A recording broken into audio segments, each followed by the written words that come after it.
West Denver. Sleep deprived and heavily caffeinated. All right, let's do this then. This is the Jeff and Bill Show. I don't agree with that. They don't always agree, but hey, at least they have coffee. Coffee. And each other. I love you, man. God help us. I want to bless him. We need all the help we can get. Now here's Jeff Hunt and Bill Thorpe. The Jeff and Bill Show on News Talk 710 KNUS. 7 a.m. in the Mile High City on this Tuesday, October 28th, 2025. Good morning, Denver, Colorado. You've tuned in to the Jeff and Bill Show, News Talk 710 KNUS. I'm your co-host, Jeff Hunt, along with Bill Thorpe, bringing you the freshest insights and hottest takes from the right, left, and center. Coming up after news and comment with Blake Olson, we'll talk with Kelly Caulfield. Kelly serves as the executive director of the Common Sense Institute, previewing an event they have coming up on Wednesday, Education and the Economy. They'll be highlighting a recent education research report that they have and unveil a new interactive education dashboard. The discussion will cover their latest higher education study and provide an updated look at funding in K-12 public schools. They're going to have hors d'oeuvres, drinks, engaging conversation, and more. This is Wednesday, October 29th, 4:30 to 6 at the Dome at AMG, where you can learn about CSI's work in the education sector. It's going to include some great folks like Debbie Brown, President and CEO of the Colorado Business Roundtable, Renee Zenz, CEO of Careers in Construction Colorado, Brenda DeConer, President and CEO of Ready Colorado, Tim Foster, President Emeritus of Colorado Mesa University, Rico Munn, the interim president of Colorado State University Pueblo, and Frank McNulty, friend of the program, CU Board of Regents. All these details at commonsenseinstituteus.org. Coming up a little bit later in the show, we're going to talk with Danielle Jurinsky. They've changed their policies with regards to pursuits. This was fascinating because when they had this moratorium on pursuits, they only had 3 total pursuits over the course of like 6 months. Then they changed it and had hundreds of pursuits.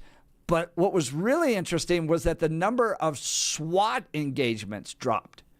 So they were getting the guys on the streets and not having to kick in the doors. We're going to talk with Danielle Jurinsky in the 8 o'clock hour, and then Becky Tassone on Flight 629. I'd never even heard of this. But big crash took place in the 50s here in Colorado when a son, angry at his mom, packed dynamite in her luggage, blew up the airplane, killed 44 over Longmont. They're trying to build a memorial, which I think they should, because I grew up in Colorado and never heard of this issue. So we'll be talking with Becky Tassone in the 9 o'clock hour. Lots to cover. Now it's time, though, for news and comment with Blake Olson. Blake Olson. Blake Olson, news and comment. Hey, good morning. It's Tuesday, 31 and clear, expecting a high of 49 today. News sponsored by Pastor Camp Heating and Air Conditioning at 303-777-1234 to learn more about special savings opportunities on Lennox equipment. Our top story. When they're the ones who are voting no, but they don't want you to know that.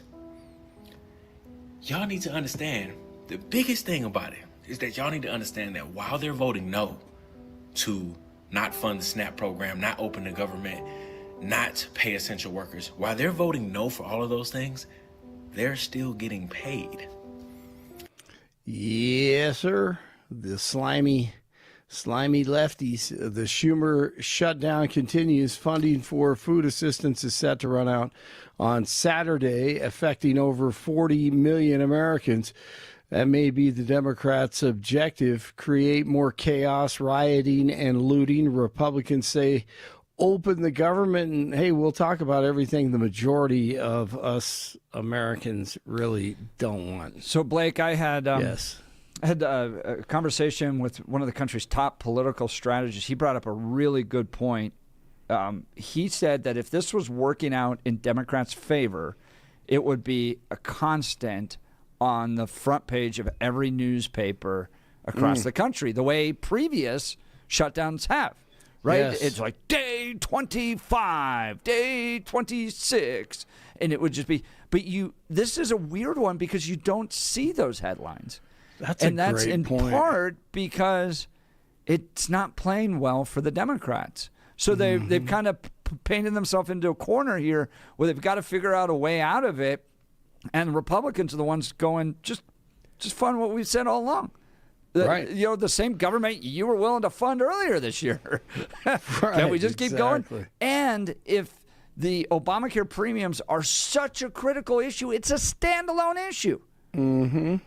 That's a standalone debate. You don't need to tie the payments to the air traffic controllers and SNAP benefits to it. Absolutely not.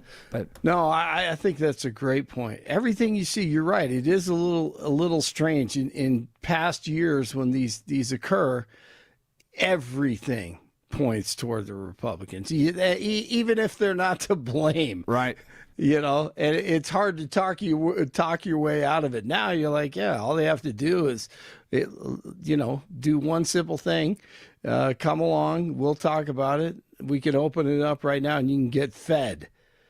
But you're right. It is a different one. And the Republicans are winning this one right now. I agree. World Series last night, Game 3, bottom of the 18th, tied at 5. Yes, I said bottom of the 18th. Freddie Freeman at the plate. In Los Angeles. Freeman sends a fly ball to center field. Varsho's going back before the clock strikes midnight. Freddie Freeman has ended it. It's a repeat hero with the last word on a Game 3 classic. That was incredible. A walk-off homer, 6-5 final in Game 3 of the World Series, bottom of the 18th. Dodgers lead the series 2-1, and Dodgers manager Dave Roberts after the game. Yeah, it's one of the greatest World Series games of all time. Emotional. I'm spent emotionally. We got a ball game later tonight. Which is crazy. Yes, absolutely. Got to turn it around and do it again. Amazing.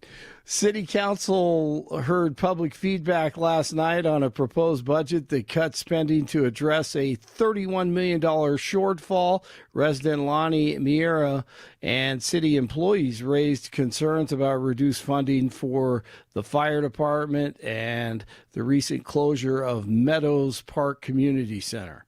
By closing this down, we'll be shut down, and that's not going to be fair to the neighborhood. They're not just hurting the center, our neighborhood. They're hurting everybody.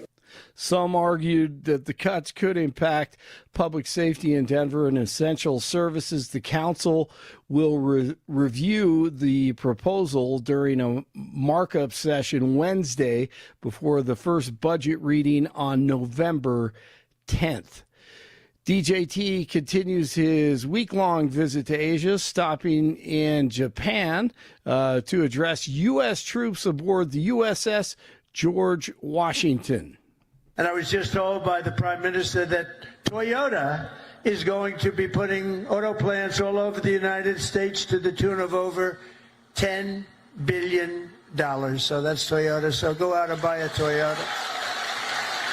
He praised record military spending and promised a pay raise for all service members. 47 also met with Japan's new prime minister to discuss plenty of things, including security and trade. I have always had a great love of Japan and a great respect of Japan.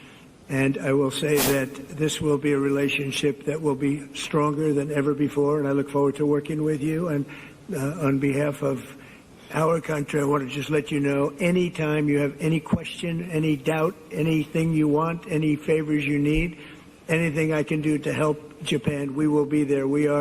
DJT heads to South Korea for talks with Chinese President Xi, while saying he's open to a meeting with, oh my goodness, North Korea's Kim Jong-un. That is, having a meeting with that dude, can you imagine? Before heading home, he said he would do that. Amazon announcing the layoffs of nearly 30,000 corporate workers starting today. The jobs represent nearly 10% of the company's corporate workforce. Megyn Kelly telling the world how crazy Colorado is with gender ideology. Of course, we know that under Governor Polis, echoing what you hear right here on the Jeff and Billy Show on a regular basis. It's insane, and it's really dangerous what they've done in Colorado, which is a lunatic state. I mean, truly, like the legislation coming out of there on the trans issue is as far left as it gets. So they passed this ban, and a therapist files a lawsuit saying, I can't do my job with this. I'm not just going to affirm a child I don't actually think is trans because of a law that says I'm not allowed to discuss with him whether he really is or isn't, or really is having gender confusion. So the underlying litigation all lined up in favor of Colorado, in favor of letting the ban stand. And then thankfully the high court took the case, which is good. That's a good sign. They didn't want to just let the lower court decision stand. The Chiefs. It is such a weird state to live in where you go, hello. It's crazy. It's unconstitutional 5 years ago. And then, it gets to the U.S. Supreme Court. Right. And then Megyn Kelly picks it up. And you're just like, no, she's exactly right. Colorado is one of the most progressive states in America at this point. Yeah, when you hear that, as close as you are to all this stuff, you're like, I mean, you've got to pinch yourself, going, "Wait, where am I?" Well, you kind of like go through this like gaslighted in your own mind. You're like, "Am I this crazy? Am I crazy?" And you're like, "This thing is clearly unconstitutional." I sat there during the writing of this bill and was like, guys, this thing isn't going to work. And exactly. And they're like, nope, we're passing it. And then 5 years later, the Supreme Court picks it up. You're like, well, maybe I'm not crazy after all. I know you've counted them. How many bills has it been since 2019 on the transgender? It has to be. It's a lot. It's 15 a lot. To and 25. Then, how many? But then you have the Jack Phillips Supreme Court case. You have the Lori Smith Supreme Court case. You have the lawsuit from Idra Haji. You have this kid that was trying to paint a Bible verse on the parking lot we covered yesterday. Rampart. Now that's a lawsuit. God, what a mess. Yeah. Thank God we have a radio show. We can talk about it. Chiefs beat the Commanders 28-7. Kansas City is now 5-3, chasing the Broncos in the AFC West, and the Broncos in Houston Sunday to take on the Texans. 30 in Littleton, 32 in Greenwood Village, 31 in Denver. Jeff and Billy continue. Blake Olson, News Talk 710 KNUS. Your 7:10 5-day forecast, a cold start to our Tuesday. Clear skies, morning temperatures upper 20s. Winds are going to remain northerly. Therefore, despite sunny skies Tuesday, going to be cooler. Highs middle and upper 40s, back in the mid-20s and clear Tuesday night. Wednesday through Friday, sunny and dry. Highs middle and upper 50s. Clear nights through the end of the work week and lows low and mid-30s. Getting warmer this upcoming weekend. Meteorologist Don Watzel in the 710 KNUS Weather Center.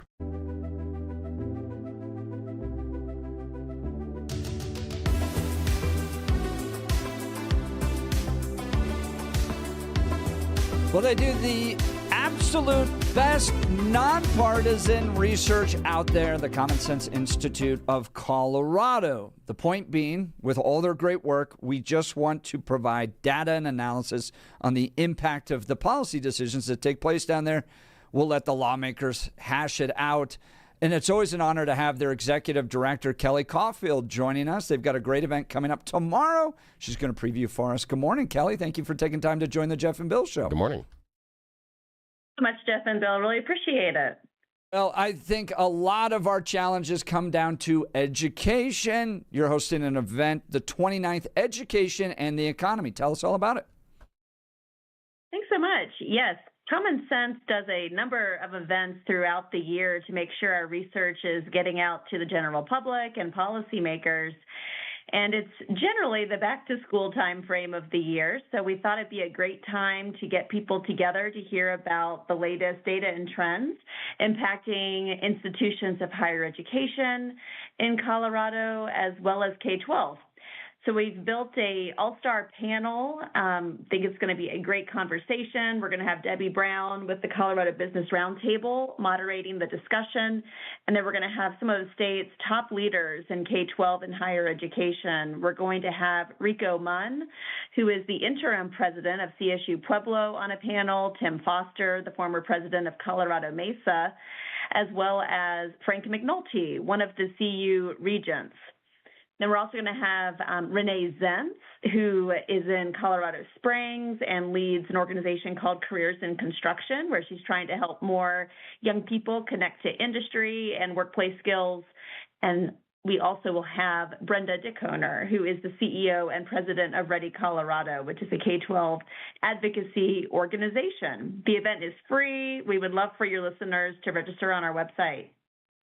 That website, commonsenseinstituteus.org, commonsenseinstituteus.org. Hit Colorado, then hit events, and you can register there. It's October 29th, 4:30 to 6 p.m., the Dome at AMG. So that's tomorrow night at the Dome at AMG. I'm really intrigued as to what this interactive education dashboard is going to be. Tell me about that. Yeah, so we are digitizing our K-12 education data. I think it's easy to get lost in a long report. So we want families and policymakers and voters to better understand the health of their school district. So this will be launching shortly. We'll make sure you get the link so that you can send it out to your viewers. But the goal really is transparency. There's no agenda here. We're digitizing the education data that Common Sense Institute has been collecting for a number of years. So you'll be able to go to the site. I live in Denver, so I would be able to go to our dashboard, pull up Denver Public Schools, and I would see about 10 or 12 very clean indicators around how is Denver Public Schools doing in terms of what really matters: proficiency, funding, enrollment trends, how many students are exercising choice in my district, how much of public education funding is going towards instruction versus administrative spending. It will also have the picture and the contact information of your superintendent and your school board. That's often a data point that I think a lot of people are not sure who is in charge of the school district. So we're really excited to provide that information. It will be available for every school district in Colorado. We have 178. And because we're real wonks, you are able to compare your district to the state. So you can just better understand, am I performing above or below the state average? And then you can also compare your school district to another school district, because in Colorado, we're really lucky to have a level of school choice where you are able to choice into a neighboring school or a different school district. So we think it's important for parents to have that kind of data to make good decisions for their families. Kelly, that's huge. That's amazing. I didn't realize it was going to be so interactive. I mean, to be able to, first of all, just look at your own district and see how it's going is really important. To compare it to the state, to look how it compares with other districts. This is a game changer, Kelly Caulfield. Thank you. And you'll be able to see trends over time. You know, a 1 year snapshot may not tell the whole story. So the dashboard will go back 5 years. We want to start before COVID. So you'll look at a snapshot from from 2019 through today. So you'll be able to see, is my district moving in the right direction, in the wrong direction? And really help parents and voters, I think, just feel less intimidated in the educational conversation, so they can now come to meetings with their teachers, with their superintendents, with their school board leaders, and they will have the data that matters most to them. Wow. Now, I imagine this took a long time to put together. Tell us a little bit about the process and who's behind it. And did you have a fellow? Did you have a research team? Those types of things. We do have our great research team has been collecting data over the summer. It's all publicly available, Jeff. It's amazing, actually, how much data is available on the Colorado Department of Education website. It's just really hard to find. I'm a former full-time education advocacy person in my job before Common Sense, and it would take me, 20 minutes to find what is the proficiency of students in my district? How much are we spending? What does enrollment look like? So the department has a lot of this data, but it's very hard to find. So we wanted to break that down and make it easier for people to navigate and to see the academic health and the overall health of the district. And when is this going to be released? The goal is in the next few weeks. Okay. Jeff, we're also going to have some indicators around school safety and mental health. We know that academics is, a very important data indicator when it comes to school health, but we know when we talk to parents and teachers that mental health and school safety is also at the top of mind for school leaders and most certainly for parents. So there will also be some data elements helping parents understand how many violent incidences have occurred at the school district. Is that trending up or down? Do they have mental health supports on site? So we're really excited to unveil that in the next few weeks and would love to have an opportunity to talk to you more about it when it's launched. Yeah, that's a big deal. The reason I bring up being that you have school board elections coming up, a week from today. Is that today? A week from today. And that in the off years in Colorado is the big election. So everybody's talking about that. And this would definitely help inform the guidance of particular school districts. But you're not a partisan entity. You're not in the business of elections, but this will likely come out after the school board elections. Is that correct? Jeff, we are pushing hard to get it out before the election, but you're right. It may,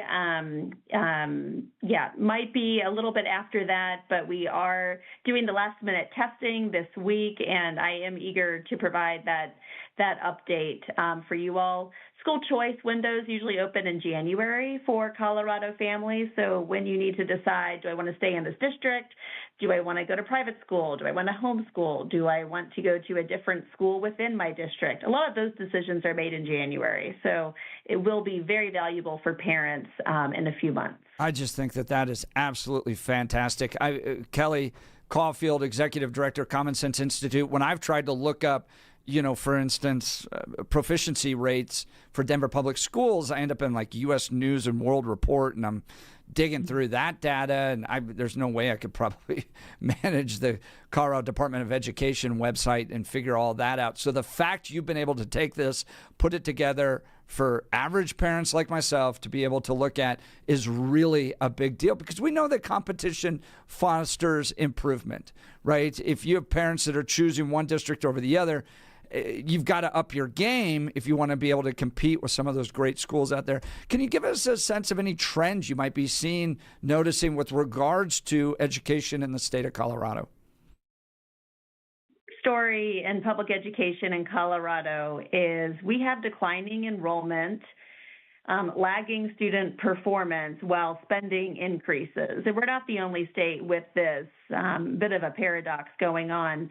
I mean, K-12 enrollment in Colorado has dropped every year since 2020. Of course, the year of the pandemic, we had a huge drop in enrollment, but that trend has continued. Statewide enrollment in public education is about 3% below what it was in the 2020 peak. So while you're seeing enrollment declining, we're still seeing public education revenue increasing. And the Common Sense report, Dollars and Data, which we'll be unpacking more at our event tomorrow. We really hope you all can come. CSI Institute us.org is one way you can register and click on Colorado. But we're seeing a public education revenue growth of 21% while enrollment has fallen for 5 straight years. So I think it really warrants an important conversation. I mean, declining fertility is a part of this conversation, but clearly parents are exercising school choice with their feet. They do have a lot of choices in the state. There could be even more choices. We know ballot measures are likely coming in 26 that could open up even more choices, potentially for for parents. But compared to other states, Colorado does have a lot of charter schools and the ability to choice into a school within your district or into a neighboring district. We're talking with Kelly Caulfield. She's the executive director of the Common Sense Institute here in Colorado, a nonpartisan research institute that just provides data so that policymakers can make the best informed decisions. We had Paul Pazin on our show Friday about a new report they've done. I created a video on my social media covering some of these reports. It is the bare bones analysis that we need in the state to see if policies work. Bottom line, I think most people just want policy to work. And if it's not, then we need to adjust it. But how do you measure it? Oftentimes, political folks don't ever get around to that. So you need great organizations like the Common Sense Institute of Colorado to dive into it. You know, Kelly, one of the things that I've watched as my kids have gotten into school and been a parent that's trying to navigate all this, because we've had kids educate in government-run brick-and-mortar schools. We've had our kids educated in public charter schools and now private Christian schools. So we've been across all of that. The importance of quality teachers, the importance of quality administrators being raised up. I feel like, particularly from the conservative side, that hasn't been an emphasis in the conservative movement to go, hey, if we're going to have school choice and all this and you want lots of options, parents, we need good administrators. We need good teachers. From your sense, your analysis, are we raising up quality teachers, administrators to be able to fill these roles? You're going to have someone speaking in careers in construction, Colorado, Renee Zentz. In order to provide quality education, we need great teachers, great administrators. Talk about the importance of a society and kind of providing those from your perspective. We really did dig into how school districts are allocating resources. And there's some interesting trends there as well. We actually found that we're not investing in instruction as much as we used to. So instruction's share, of total spending, it actually fell when you look across all districts. It fell from being about 46% of the share of funding was going towards teachers and instruction, and now it's down to about 41% 10 years later. So that's an interesting trend. And what you're seeing is the spend in administrative support and cost, that is creeping up. So that used to be a lower percentage of the pie. So the focus on teachers and instruction is going down while the money going towards administrative overhead is increasing. And Jeff, it's an interesting trend because, yes, I also have two children in elementary school, and I know the power of strong leaders and strong teachers. It can completely make or break your child's interest in school and engagement levels. But this is, I think, kind of a concerning trend that we're seeing more spending going in administration versus actually into teachers. And there could be a few things going on there. Common Sense will have to follow up and do some additional studies, and I'm sure this will come out at our event tomorrow, where the real leaders of our state will be talking about education, policy, and trends. But some of this could be increasing, psychologists, social workers, nurses. I mean, schools, I think, really are trying to be everything right now to help our students. The food preparation workers. We've been talking about the healthy meals ballot measures, LL and MM. So schools are increasing their personnel, but it's not necessarily always teachers, which I think is a part of the funding increases, and I think warrants additional scrutiny and conversation. Yeah, I've just noticed that no matter what you choose for your kids, whether it's public, private, charter, whatever you might choose, a lot of the issues remain the same. Are the teachers quality teachers? Are the administrators quality administrators? And as we as a society doing our best to send great, talented people, well-trained into those fields, I think there's a room for a lot of debate on that. And I think there's more that we can be doing. But Common Sense Institute Colorado hosting an event October 29th, Education and the Economy. I cannot tell you how important quality education is to the future of this country. It is the foundation of a lot of the issues that we're debating here stem from whether or not kids are getting a quality education. So we need to be pouring a lot of energy, a lot of debate, a lot of discussion into the school boards that we're electing, the administrators that are running the schools, the teachers that are teaching our kids. All of that is so critical to the future of this state. Common Sense Institute providing this incredible dashboard that I'm excited to dive into once it's launched. But tomorrow night, go hang out with them. Go to commonsenseinstituteus.org, commonsenseinstituteus.org. Education in the Economy event, October 29th, 4:30 to 6 at the Dome at AMG. That's in Greenwood Village, Colorado. No one's doing it better. No one's doing it better than the Common Sense Institute of Colorado, and it's led by Kelly Caulfield, the executive director. Kelly, thank you so much for your time today. Thank you, Jeff and Bill. All right, we'll continue. Would love to hear from you about these issues. I've noticed, and look, Kelly's not a policy partisan type of person, so she doesn't get into these debates. But I think the conservative movement has a real flaw in the fact that for the last 25 years, if you were a young, talented conservative, we said, go into law, go into business, make a fortune. You know, we told these kind of young college Republicans coming up. We didn't say, hey, go into education. Commit your life to being a teacher or an administrator. And we're on the precipice of this massive school choice movement that's about to take place with charter schools and private schools. And I don't think we've backfilled, as conservatives, the ability to resource those in ways that are going to be successful. In fact, I'll go one further on you. Go ahead. In fact, not only have you not backfilled, you have pilloried the very institutions you claim to want to rely on now. There has been, in my mind, an anti-intellectualism movement inside the GOP for quite some time, talking about, your fancy degrees and listening to people from college, and you don't want to do this. So there has been, in my mind, over the past 15 years or so, a direct push against actually getting a good quality education.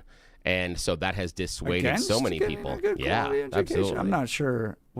Yeah. How is that against education? Critiquing the progressiveness of education. Oh, no. I'm not sure it's against education. Yeah, and where I'm going with that is the idea of the fact that we can go into just some basic science, and people are like, go out there and do your own research. No, you're not a scientist. And so there's some things there where people push back on and go into and get things completely and totally wrong. And that's been a problem. And that is going to continue to be a problem when the GOP glances skeptically at institutes of higher learning and the idea of just furthering your education. That's going to be difficult because it's hard to get conservatives then to invest in taking those jobs when you've already said those jobs aren't really worth it anyway. That's my opinion. Yeah, I think those are two different things from my perspective. But join the debate. 303-696-1971. Text us on the Dan Caplis Law text line at 720-819-5115. You're listening to The Jeff and Bill Show. This is Denver's Talk Leader News Talk 710 KNUS.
Welcome back to the Jeff and Bill Show. Our friends over at the Common Sense Institute hosting an event tomorrow night, Education and the Economy. And Billy and I discussing education. And the point I'm trying to make is that conservatives are right to push for school choice. Absolutely. Unions dominate government-run education. It's agenda-driven. It doesn't deliver. You have too many special interests, particularly teachers' unions, that aren't putting the students first. And so, yes, conservatives are absolutely correct to push for school choice.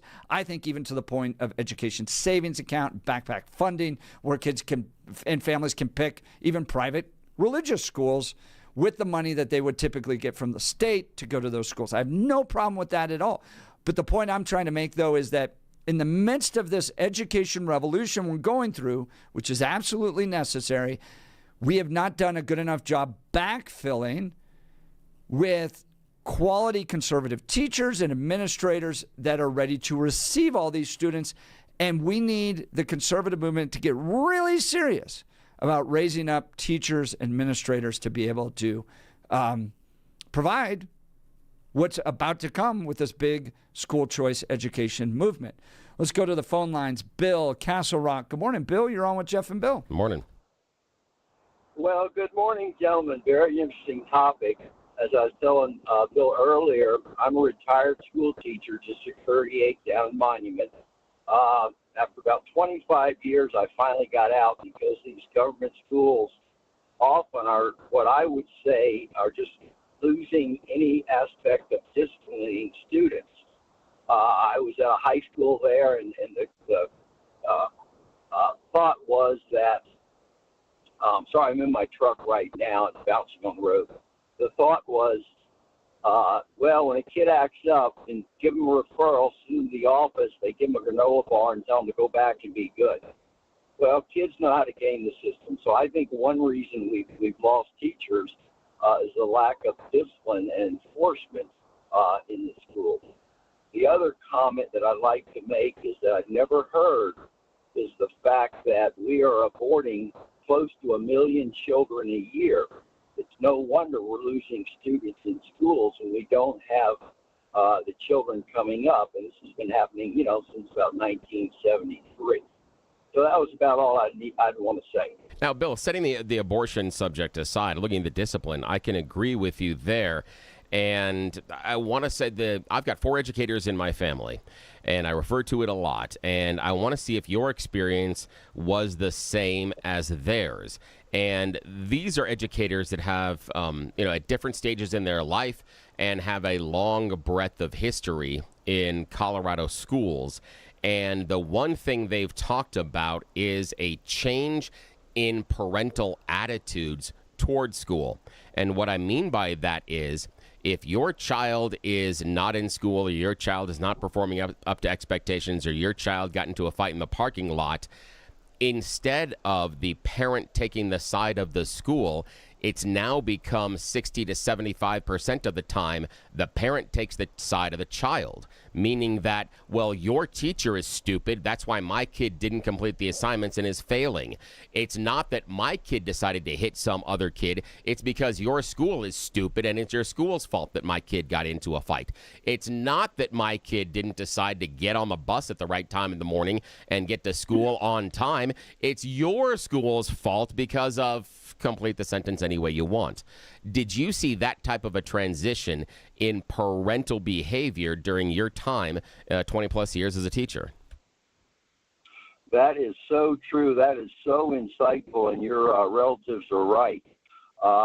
As I was going on in my career, and it was public schools, you started to notice that parents became what are called helicopter parents.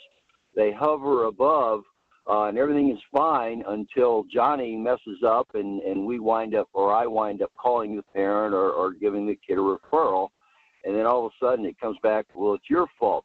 You don't like my kid. Well, maybe I don't like your kid, but he's acting up, and 1 or 2 kids can ruin a classroom. So that is so true. We also had what we would call dry cleaner parents. They drop their kid off so screwed up and messed up, and you're supposed to fix him somehow. in the class period you have and things like that. And they bring that behavior from home into the school. And I always felt bad for other kids that are trying to do the right thing, and you're winding up having to discipline this kid because he's acting up or falling asleep in class or cheating or whatever. So your relatives are exactly right. Bill, That's I've got amazing how it's changed. One of those relatives was in an administrative meeting with a child who has been a consistent problem at the school, as in not showing up, not turning in assignments, and also getting into fights. So this is a consistent problem. They're talking about level of suspension or possibly exploring expulsion. And this member of my family still resonates with me today. And this is more than 15 years ago that this happened. So this has been going on a long time. This parent turned to my relative and said, well, you've got him for 6 or 7 hours a day. Why can't you fix him? That was how the parent looked at the school, that I'm dropping him off here and it's your job to fix him, not all the other time that I've spent with him. And I love that line, dry cleaning parents. Yeah. Why is it that 80% of Denver public school, middle school students aren't proficient at their grade reasons. Level? Do you really put it on like helicopter and dry cleaning parents? I personally, I'll let Bill answer in a second. I put it on discipline, and I will explain why in just a sec. But Bill, why do you think it is? Well, I think part of the reason is kids are smart. They know how to game the system, and we have what is called social promotion going on in your public schools. Well, here's a kid that can't even read near grade level, and, I would give the kid Fs, and they would still pass him up to the next grade. I'm going, this kid is set up for failure. He needs to have some kind of intervention, some kind of special classes that at least help him be able to read for content. It's frustrating with, other teachers too. They see that and they flunk a kid and boom, Johnny goes on to 9th grade or what have you, Yeah, that's the problem is, one, we don't hold these kids back. And part of it is, and that's where it goes into the discipline idea. We don't want to hold kids back. We don't want to suspend them. And we also have no way in the public school system to kick them out. And the example I have is right now our classrooms are overcrowded. Let's just go with a baseline of 35 students. Out of those 35 students, given any day, you can probably have 3 of them that will act out. So let's take the first 30 minutes of class time. Some kid shows up late and is kind of a jerk coming in, whatever. He wastes 3 to 4 minutes at the top of class. Then we're about another 6 or 7 minutes in, and another kid starts acting up, and it takes the teacher another 4 minutes to settle down the class. And then we go another 5, 6, 7 minutes, and another kid who's talking to his other buddy, and they become a problem, and it takes the teacher another 4 minutes to settle down the class and get him back on topic. In that first 30 minutes, we've had 3 disruptions, and we've lost over 12 minutes of educational time. We've almost evaporated 50% of the time the teacher has with those students. That's why discipline slows down the learning and prevents the rest of the school from achieving on level. They simply are robbed of all that educational time because the other screw-ups in the class are sitting there taking it away from them. So what do you do? That's how it happens. Discipline. You get them out of the schools, you have stronger punishments, and you create an alternative pathway. We're not ready for that, but that's what used to happen. Back in the day, there was a little bit of things called peer pressure, that if you failed your grade and you were going to end up seeing all your friends become 6th graders while you're still hanging out with the 5th graders that you were just making fun of on the playground, now you're the loser. We remember seeing those jokes in the 80s about, Johnson, he's taken the 3rd grade 5 times. No, that used to happen. It doesn't happen anymore because of social pressure and a lack of discipline. If you remove those students from the educational system and the educational classroom setting, the other students begin to succeed. And here's where I'll give you the example. That type of disciplinary behavior doesn't occur in private schools or charter schools because those schools are allowed to remove those kids from the system. Right now? Doesn't it? It sounds like that's exactly what's happening. What is happening? They're being removed, but in a way by removing the smart, engaged kids. They're heading out. So what you're left with is a process and a plan for those disciplinary problem kids. No, not at all. And it's the government run. No, not at all. The issue being, and here's the idea, is I can take one of those kids as a problem child and put him into any one of your private schools or any one of your charter schools, and they will create the same classroom disruption and the same loss of learning. What I'm saying is you advocated for peeling them off and creating a separate track, and it sounds like that's already happening. Oh, so basically your bromide is we just need to leave all the problem kids in the neighborhood public schools. But isn't that what you said? No. Didn't you say you wanted a separate path for them? Yes, because unlike you, I don't view the neighborhood public school as the last bastion of educational possibilities. Yeah. That's it. But There needs to be something else. But in your mind, there would be another last bastion. There used to be a remedial school. Yeah. There used to be. Now there Really? are You don't some think that so? exist. There are some that exist right now, but there are some difficult problems with that, and that's the issue. That's the problem? Is when if we're looking at it, the idea that the local public school needs to be the remedial school, then we got to have a conversation about what's going on at that local neighborhood school. All right, Bill, Castle Rock, Yeah, sure thanks for the appreciate the call. Thanks so much. Join the conversation. Would love to hear from you. Bill's line's open, 303-696-1971. Text us on the Dan Caplis Law text line at 720-819-5115. You're listening to The Jeff and Bill Show. This is Denver's Talk Leader News Talk 710 KNUS.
Welcome back to the Jeff and Bill Show. Our friends at Common Sense Institute are going to be launching a dashboard. This is fascinating, where you can look up your school district, how it's performing, where the money's going, compare it to the state, compare it to other school districts.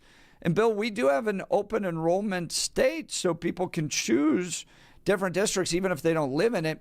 What do you think is going to be the impact of this dashboard? I think it's going to help some parents make more informed choices. I think it's absolutely a positive because there's going to be more resources and more utility. So I think it will really help, especially parents that are struggling with choices for the right place for their child. So, yeah, I think it's overall going to be a positive.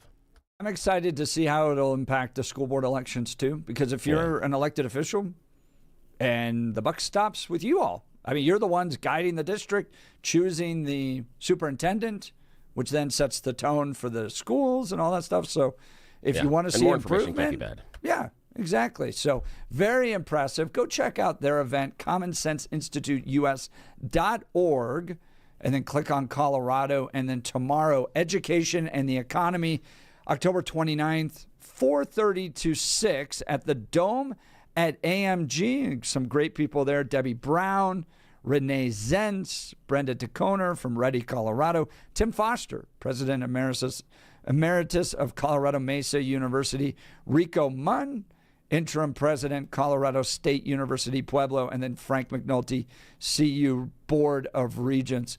Bill, I want to ask you, you got 4 members of your family that are educators. Yeah. What is the primary motivation in their mind to be in education? What was the passion driving them? Was it students and kind of watching the students grow and develop? Is it being part of education overall? What is the kind of passion? For every single one of them, it was about the students. Was it? Yeah, every single one of them. And I have seen them give up extra time, give up a whole bunch. I mean, give up dollars out of their own pockets, doing things for kids, spending extra time before and after schools. Yeah, universally, it is for them. It's all about the kids. Coming up in the 8 o'clock hour, we're going to talk with Danielle Jurinsky, Aurora City Councilwoman. Things are changing in Aurora regarding police chases, as well as SWAT engagements. You're not going to want to miss this conversation. You're listening to The Jeff and Bill Show. This is Denver's talk leader, News Talk 710, KNUS.